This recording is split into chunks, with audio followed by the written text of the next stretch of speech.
بسم الله الرحمن الرحيم الحمد لله والصلاة والسلام على رسول الله وعلى آله وأصحابه أجمعين أما بعد ناظرین کرام السلام علیکم ورحمۃ اللہ وبرکاتہ۔ شرح الادب المفرد کے عنوان سے اس پروگرام کے ہمراہ ہم آپ کی خدمت میں حاضر ہیں، اور اس سے قبل گزشتہ ملاقات کے موقع پر ہم پڑھ رہے تھے امام بخاری رحمہ اللہ کی یہ کتاب کہ جس کا نام ہے الادب المفرد۔ اس کتاب میں یہ باب نمبر 227 کہ جس کا عنوان قائم فرمایا ہے امام بخاری رحمہ اللہ نے، فرمایا کہ باب العیادۃ جوف اللیل، یعنی آدھی رات کے وقت کسی مریض کی عیادت کرنا۔ مقصد یہ کہ دین اسلام میں مریض کی عیادت کی جو ترغیب دی گئی ہے اور اس کی بہت زیادہ فضیلت بیان کی گئی ہے، تو اصل میں تو اس بارے میں یہ بات معلوم ہونی چاہیے کہ عیادت اور تیمارداری مزاج پرسی کے لیے کسی ایسے وقت کا انتخاب کیا جانا چاہیے کہ جو اس مریض کی راحت کو مد نظر رکھتے ہوئے مناسب وقت ہو۔ لیکن اگر مریض کی طبیعت زیادہ ناساز ہو گئی ہو اور اسے خود اس بات کی ضرورت محسوس ہو رہی ہو کہ کوئی اس کے سرہانے موجود ہو، کوئی اس کی مدد کرنے والا ہو، اسے سنبھالنے والا ہو، تو ایسے میں کسی بھی وقت اس کی عیادت کی جا سکتی ہے، خواہ وہ دن ہو یا رات ہو یا کوئی بھی وقت ہو۔ اس سلسلے میں ہمارے سامنے یہ اثر ہے جس کا نمبر ہے 496، اور اس اثر میں یہ تذکرہ کیا گیا ہے کہ وہاں کوفہ شہر میں رسول اللہ صلی اللہ علیہ وسلم کے یہ صحابی حذیفہ ابن الیمان رضی اللہ عنہ، جن کا تعلق دراصل مدینہ سے تھا کہ یہ مدینہ کے باشندے تھے، انصار مدینہ میں سے تھے، لیکن کوفہ میں آباد ہو گئے تھے رسول اللہ صلی اللہ علیہ وسلم کا مبارک دور گزر جانے کے بعد۔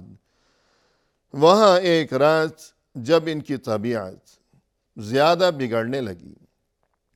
تب لوگ جو ان کے عزیز و احباب تھے،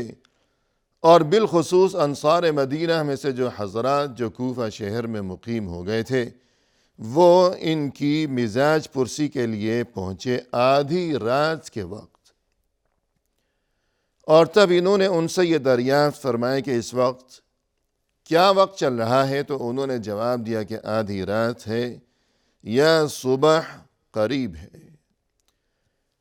تب جواب میں انہوں نے یوں کہا، اعوذ باللہ من صباح النار، میں اللہ کی پناہ طلب کرتا ہوں ایسی صبح سے کہ جو مجھے جہنم میں پہنچانے والی ہو، یعنی اللہ بہتری فرمائے، مجھ پر رحم فرمائے کہ ایسا نہ ہو کہ ابھی میرا انتقال ہو جائے تو اس صبح کہیں میں جہنم میں نہ پہنچ جاؤں۔ تو گفتگو یہ چل رہی تھی کہ قرآن کریم میں جس طرح ارشاد ربانی ہوا کہ والذین یؤتون ما آتوا وقلوبهم وجلۃ انہم الی ربہم راجعون، یہ جو اللہ کے خاص بندے ہیں، یہ مقرب بندے، یہ اہل ایمان، ان کی کیفیت تو یہ ہوا کرتی ہے کہ یہ ہمیشہ اچھے کام کیا کرتے ہیں، لیکن اس کے باوجود یہ خوف زدہ رہتے ہیں، پریشان رہتے ہیں، فکر مند رہا کرتے ہیں اس بات کو سوچ کر کہ ہم نے اللہ کی طرف لوٹ کر جانا ہے، اللہ کے سامنے پیش ہونا ہے، ہر قول و فعل کا حساب و کتاب دینا ہے۔ اور جب ام المؤمنین حضرت عائشہ صدیقہ رضی اللہ عنہا نے رسول اللہ صلی اللہ علیہ وسلم سے اس آیت کے بارے میں یہ سوال دریافت کیا تھا کہ اے اللہ کے رسول، کیا یہ وہ لوگ ہیں کہ جو برے کام کیا کرتے ہیں پھر وہ ڈرتے ہیں کہ ہمارا کیا بنے گا، کہ ہم اتنے برے ہیں، ہمارے اعمال اس قدر برے ہیں۔ تو کیا یہ وہ لوگ ہیں کہ جن کا تذکرہ کیا گیا ہے اس آیت میں؟ تب رسول اللہ صلی اللہ علیہ وسلم نے فرمایا کہ نہیں، یہ وہ لوگ نہیں ہیں، بلکہ یہ وہ لوگ ہیں جو کہ ہمیشہ اچھے کام کیا کرتے ہیں، نماز پڑھتے ہیں، زکوٰۃ ادا کرتے ہیں، روزہ رکھتے ہیں، لیکن اس کے باوجود اپنے تمام اچھے کاموں کے باوجود کہ اچھا کام کرتے ہیں، پھر اللہ سے ڈرتے ہیں کہ نہ جانے ہمارا یہ عمل قبول ہو سکے گا یا کیا معاملہ ہوگا۔ اور جیسا کہ بقول اہل علم، المؤمن یجمع بین الاحسان والمخافہ والفاجر یجمع بین الاساءۃ والامل، یعنی جو کوئی خالص مؤمن ہوا کرتا ہے، اس کا انداز فکر اور اس کی سوچ یہ ہوا کرتی ہے کہ وہ ہمیشہ اچھے کام کیا کرتا ہے، لیکن اس کے باوجود فکر مند رہتا ہے کہ نہ جانے میرا یہ عمل اللہ کے ہاں قبول ہوگا یا نہیں ہوگا۔ جبکہ جو کوئی برا انسان ہے تو اس کا معاملہ یہ ہوا کرتا ہے، اس کا مزاج ایسا ہوا کرتا ہے کہ یجمع بین الاساءۃ والعمل، کہ ہمیشہ برے کام ہی کرتا چلا جاتا ہے، لیکن اس کے باوجود وہ جھوٹی امید لگائے بیٹھا رہتا ہے کہ کام ہے اس کے بہت برے، کبھی کوئی اچھا کام نہیں کرے گا، کبھی اللہ کی اطاعت و فرما برداری کی جانب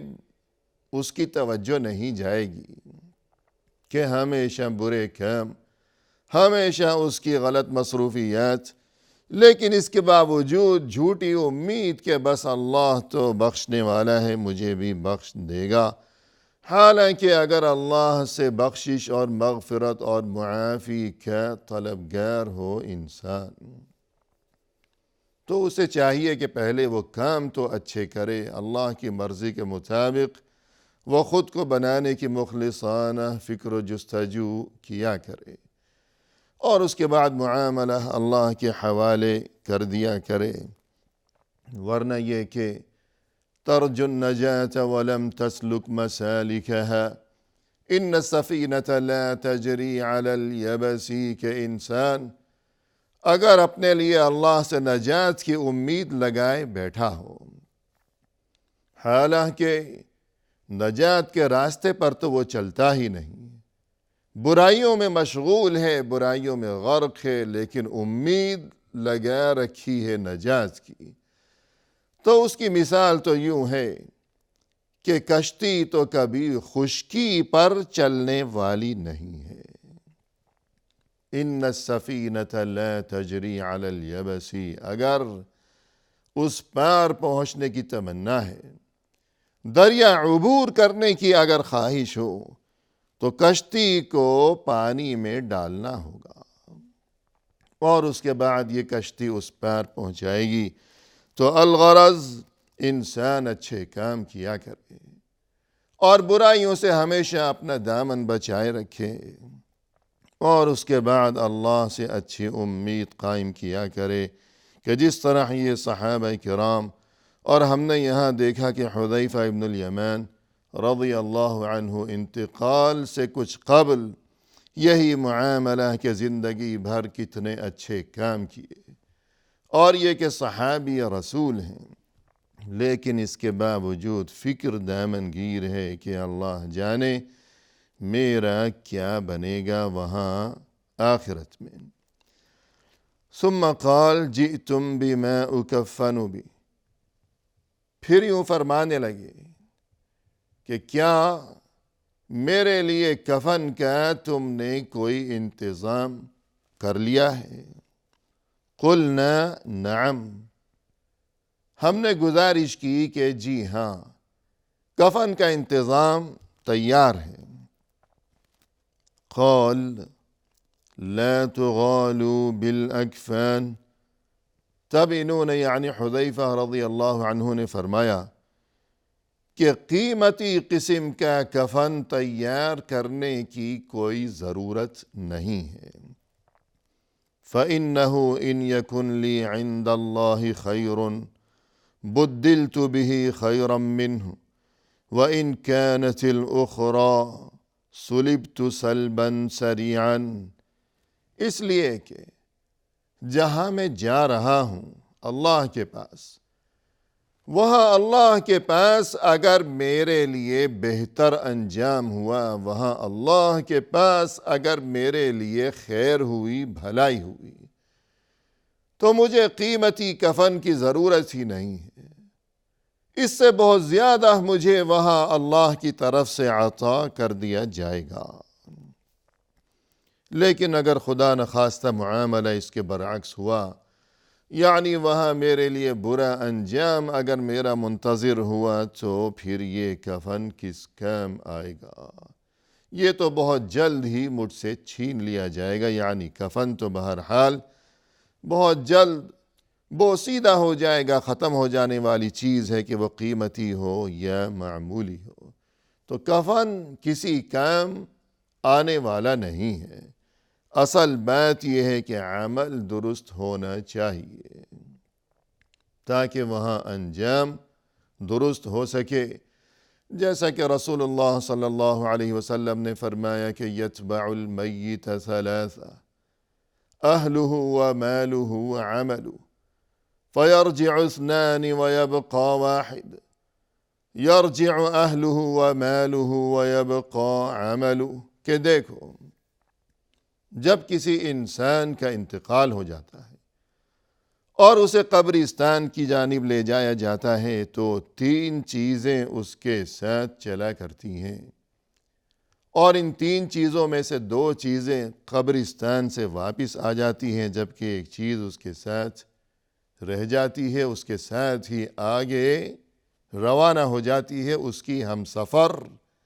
ہوتی ہے وہ چیز ہمیشہ کے لیے، آخرت کے سفر میں ہم سفر۔ اس کا جو اہل و عیال ہے، اور یہ کہ مال و دولت اور یہ عمل، یہ 3 چیزیں اس کے ساتھ جایا کرتی ہیں۔ ان میں سے 2 چیزیں یعنی عزیز و احباب، اہل و عیال اور مال و دولت، یہ سب اس کی شان و شوکت، کہ اگر وہ امیر و کبیر قسم کا انسان ہے، خوشحال ہے، مالدار ہے، تو شان و شوکت کے ساتھ اس کا جنازہ لے جایا جاتا ہے وہاں قبرستان کی جانب۔ لیکن وہاں پہنچنے کے بعد اس کا یہ مال و دولت اور یہ شان و شوکت اور اس کے عزیز و احباب، اس کے ساتھ اپنی تمام تر محبت کے باوجود یہ 2 چیزیں یعنی عزیز و احباب اور مال و دولت، یہ 2 چیزیں وہاں سے واپس چلی آتی ہیں، جبکہ تیسری چیز یعنی عمل اس کے ساتھ ہی آگے روانہ ہو جاتا ہے، ہمیشہ کے لیے اس کے ساتھ، قبر میں بھی اس کے ساتھ، حشر میں بھی اس کے ساتھ۔ پھر یہی عمل یا اسے جنت میں پہنچائے گا اور یا خدا نخواستہ جہنم میں پہنچنے کا سبب بن جائے گا۔ فَأَمَّا مَنْ ثَقُلَتْ مَوَازِينُهُ فَهُوَ فِي عِيشَةٍ رَاضِيَةٍ وَأَمَّا مَنْ خَفَّتْ مَوَازِينُهُ فَأُمُّهُ هَاوِيَةٌ وَمَا أَدْرَاكَ مَا هِيَهْ نَارٌ حَامِيَةٌ۔ جس کسی کے اعمال اچھے ہوں گے، جس کے اچھے اعمال زیادہ ہو جائیں گے، وزنی ہو جائیں گے اس ترازو میں، اس میزان میں کہ جس میں اعمال کو تولا جائے گا،